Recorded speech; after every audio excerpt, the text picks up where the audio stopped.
All right, and welcome to Herman's Online. My name is Karel Roessingh, coming to you from my studio in the Highlands, in the trees.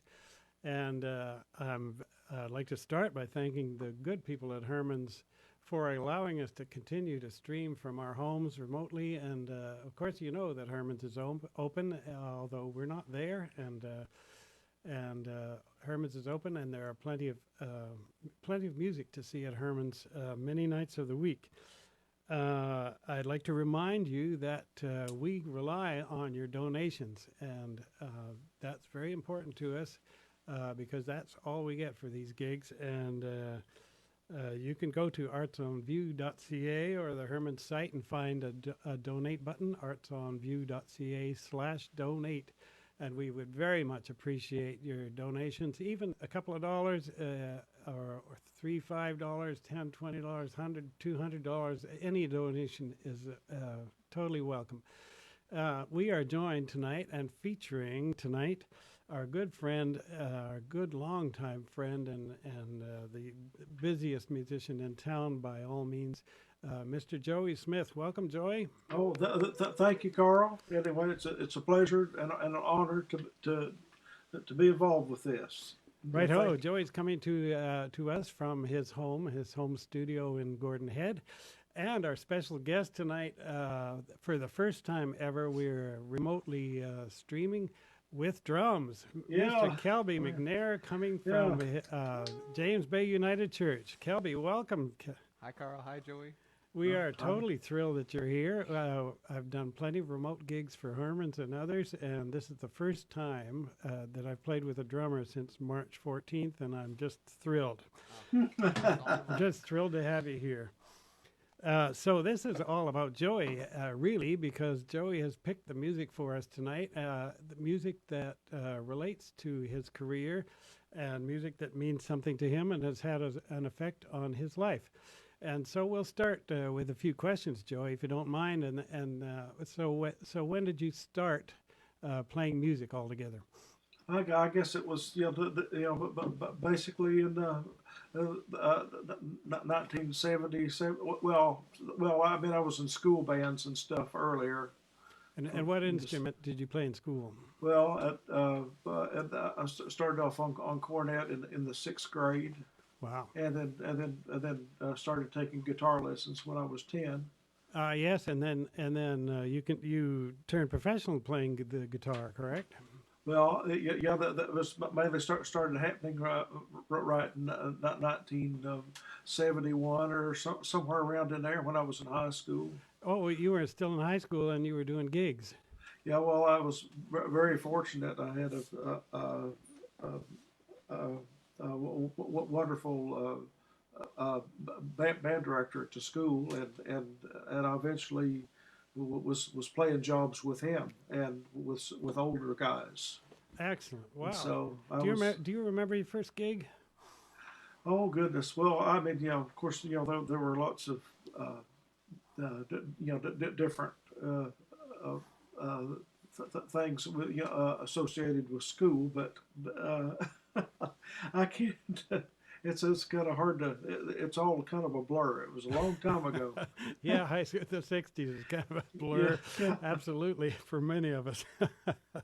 Anyway, but started playing in places like country clubs and stuff like that. Nice. All right. Well, let's do it. Let's do a tune, and this is "Au Revoir" by Charlie Parker. Can you tell us something about the tune? Well, it's just a blues that was quite popular. I guess this is mainly when I started playing bass when I was going to school in Chattanooga. Wow. It's kind of one of those tunes. It's kind of like blue bossa, and the first tunes that you always play. Yep. There you go. Okay, let's count her in, Kelby. All right. 1, 2, 1, 2, 3, 4.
Lovely. Uh, Well done. Oh, what a treat. What a treat to play with you guys. It's such a joy. So, Joey, tell me about you moved to Chattanooga. Was that your family moved or you moved to? Oh well, no, it's just I went. Well, I had my first year of college was in East Tennessee and at East Tennessee State University in Johnson City, and then I transferred to UT Chattanooga. All right. So that was my my trip away from home. So I wound up living there for over 10 years. Yeah. And so you were studying any special like music in general or just or a special branch? Well, I was with for a music education degree. All right. And were But- you able to take just music or did you have another major? No, it was just music, but I was able to get a scholarship, but the thing was I had to be in the marching band. Oh, yes, of So course. I was playing baritone horn, Ah, yes. you know, in high school and in college. So anyway, we still had halftime shows. And this is about the time that you switched to bass. So what brought that on? Well, I mean, I'd messed with it a time before, a little bit in high school with my band director, who was also he was a bass player, piano player, and alto sax flute player. So he was multi instrumentalist.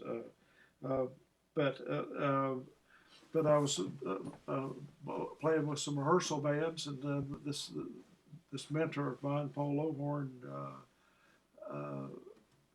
I guess he was also a bass player too, and he was on a job that where he wanted to go to piano, and so he asked me if I'd give it a shot playing bass, and so then I wound up playing with this wonderful quartet. Wow. Oh, Yeah, lovely. And with so, all- so pretty much from then on, you were largely on the bass, do you think? Yeah, but it was electric bass in the beginning, Ah, yes. and Nice. then I finally got hold of an upright bass. I Oh. bought a K bass from the school. Ah, yes. And all through your school years, were you doing gigs on the side? Oh yeah, oh yeah. Well, I had that habit. As I was always trying to scramble in my band uniform after a halftime show to get off to a gig. Because you had to be at every football game. Yes, of course you did. But anyway, we had a really good jazz ensemble, All right. and that was but that was one of the main reasons I went down there, because they had a good jazz scene, and like. So there were some great older players like this one mentor of mine. You know, remember like Bye Bye Blackbird. That's what we're fixing to try now. But this trumpet player, a friend of mine, Andy Hagan, who was instrumental in getting me on the Glenn Miller Orchestra. He actually joined that band when I was still in college, Ah, yes. and he went from there to Dorsey, and then played with Harry James, Oh, nice. and but anyway, but we were listening to Bye Bye Blackbird over at his house, you know, the Miles Davis recording. Oh, there we go. Well, let's just play that Yeah. now while we're talking about it. Here we go. Okay, count her in. All right, Art, go ahead, Kelby. 1, 2, 1, 2, 3, 4.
All right, so here you are in Chattanooga studying. Did you ever school teach, Joey? Well, just I was a substitute teacher, Uh-huh. so I did that for a while. Uh-huh, there we have something in common. Me too. I also an education degree and also a substitute teacher for many years. And so that was around Chattanooga? Yeah, and it was mainly for different odd classes. Never anything much in music, but that they needed a body in there. Exactly. The sub gets whatever's on call, right? Yeah, and this guy that said that he said that he had a voice almost like James Earl Jones, but he'd call me at 6 o'clock in the morning, Mr. Smith, are you available? There you go. So, Yep. oh boy. I know the feeling exactly. Very good. And all the while, of course, you were gigging. Yeah, different things, and like my friend that got me to play bass, he was, where he was an arranger too, and so that's where I got into arranging for big band. We just listened to big band stuff all the time, Wow. and Nice. hung out all the time. Nice. And you started arranging. Wow. Nice. Okay, let's carry on with Tricketism. Now, this is a bass feature. Tell us about this tune. Well, this is one of the records I was listening to when I was down in Chattanooga, and I transcribed the head on it. And this arrangement was Monty Alexander's trio arrangement. All right, And this is Andrew Simpkins was on bass. And I'll have you know, this very piano was played by Monty Alexander when it was on sale at Allison Piano downtown on Government Street. He did a concert in the piano shop on this piano. Oh wow, that's huge! Did he sign it? Nope, no signatures. Okay, counter in, Kelby. 1, 2, a 1, 2, 3.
And up to the top. 1, 2.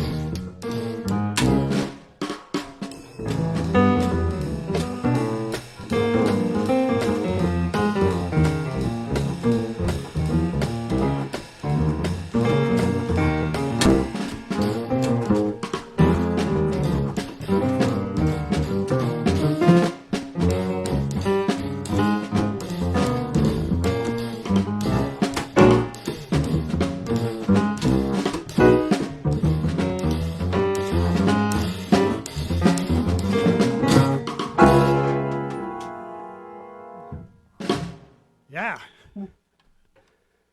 All right. I don't think anybody got hurt.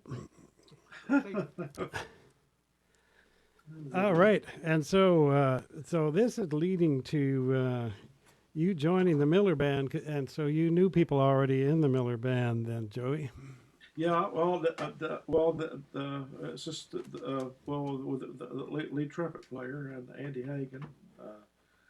But both he and my other friend Paul Lohorn passed away. Ah, yes. Paul just past March or February or so, but anyhow, they were lots of great mentors down there. All righty. Well, we'll talk about life on the road in a bit, but let's do Walk Between the Raindrops and tell us about this tune. Jimmy. Well, this is a tune that was. I had the Night Fly album, and I guess you did too. Yes. We were both. But I was listening a lot to this record when I was living in Chattanooga in the later days, because right when it came out. Yes, a brilliant album by Donald Fagen. Lots of great tunes on there, and a musician's favorites because they're kind of pop tunes, they're kind of jazz tunes, and they got interesting lyrics and interesting playing. Lots of great playing. Yeah, I really like the electric bass playing on those records. Yes, I guess this was like 1982, and also I was listening to a lot of Al Jarreau too. Oh yes, me too. Yes. So that's why we both know the. Yeah. With the Al Jarreau song that we play sometimes. Yes, right, and there's a Victoria connection because David Foster played a lot of keyboards on Al Jarreau's that album. Yeah. Al Jarreau, brilliant playing, and yes, and of course we both were in a Steely Dan. Are in and we're in a Steely Dan tribute band here called Pretzologic, of course. Yeah. All right, here we go with Walk Between the Raindrops. Okay. 1, 2. Oh, sorry, you good? Yeah, I'm just adjusting my camera here. Here we go. 1, 2, 1, 2, 3.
All righty. Karel, could you restart your camera? Yes, I can restart my camera. Thank you, William. Let's try it. Does that work for you? Yay. Yay. It's lovely when you try and fix something and it works. Yay. Okay. And so tell me, Joey, about your bass heroes. What influenced you during that time? Well, I was always a big fan of Ray Brown. You know, so yes, especially in the evening. Back in high school, listening to Walking in Space. Yes. Yeah, Oh, yes. Right. when Killer Joe was the big hit. Oh, absolutely! What a great album that was. The Quincy Jones album. I was going to Yeah. say Oliver Jones. That's not right at all. Quincy Jones album, Walking in Space. Yeah. Just brilliant album. Yes. And I've got lots of those records of his because I mean I really enjoyed Quincy's writing, especially stuff he did for Frank Sinatra. Like Yes. my roommate in the first year in college was the drummer that I actually played with, who was older. We just listened to Sinatra at the Sands all the time. Yes. That was our record. So did you get to hear Ray play any place? No, I hate that I didn't get to see him. Ironically, he was on the island a lot here while you were in Tennessee. He played at Qualicum Beach often. There was a jazz weekend program there in the summer that was just astounding. And Ray was here, and he was often up and down the West Coast with his quartet, of course, the Lorindo Almeida and Bud Shank. Oh And, yeah. Yep, and of course a hero of mine too. Okay, let's move along. So we got Blues in the Closet. Okay. Now this is a little nod to Oscar Pettiford. This is the bass player that wrote Tricketism. This is that Monty Alexander arranged, but this was another one of his songs, also known as I think Collard Greens and Black Eyed Peas. All right. But anyway, Off we go. Let's. all right. 1, 2, 1, 2, 3, 4.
There you go. Blues in the closet.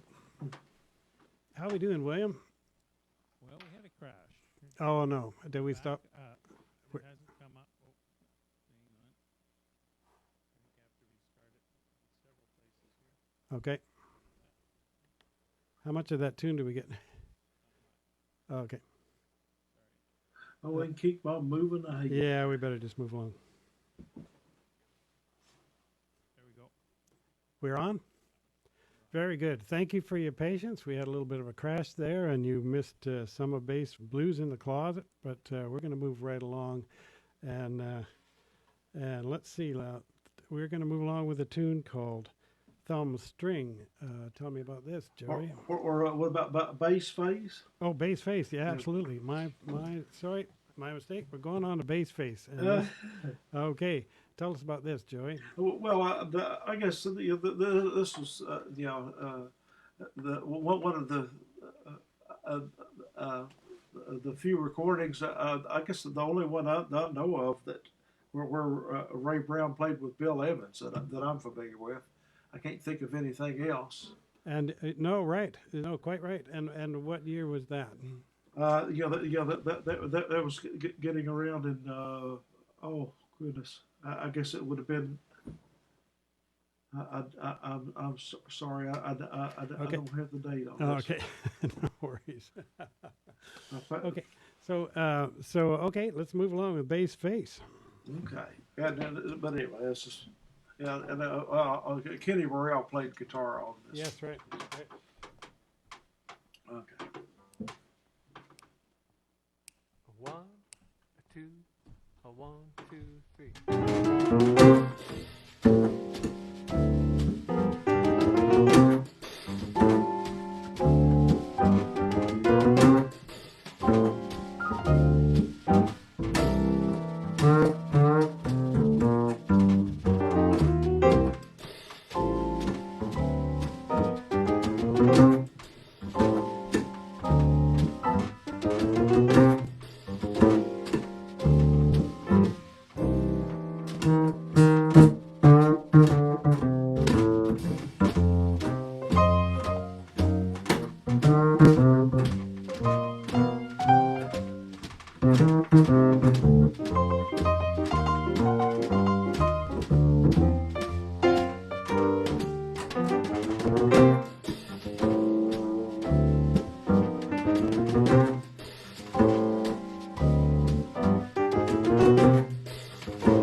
Two,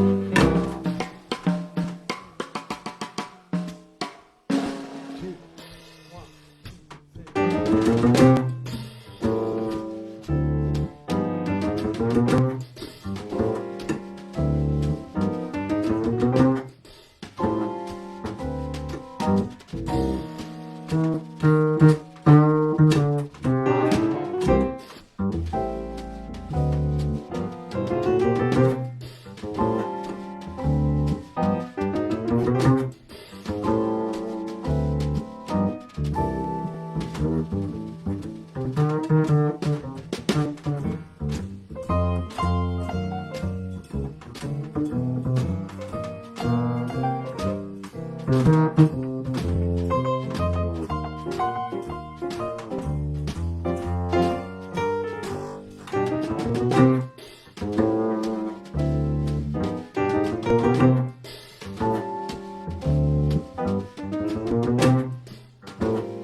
Excellent.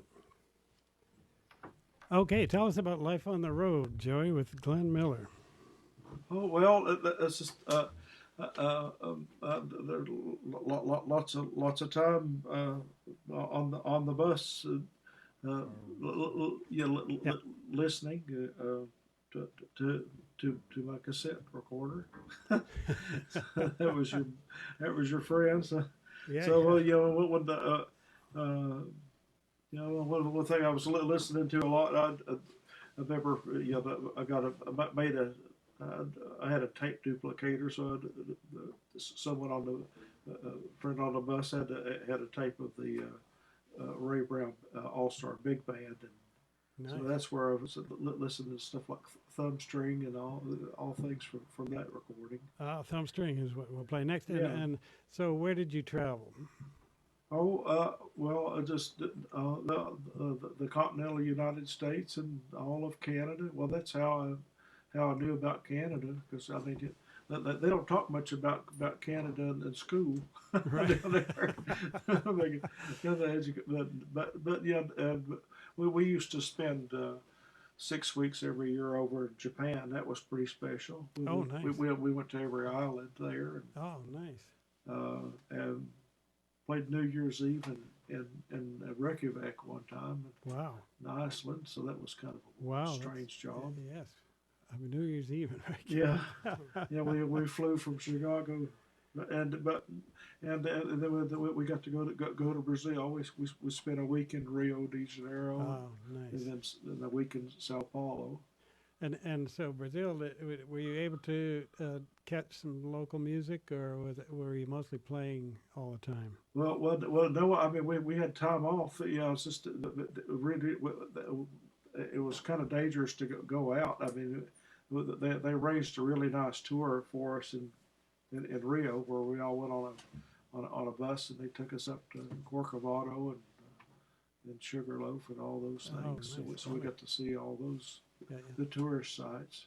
Oh, beautiful, beautiful.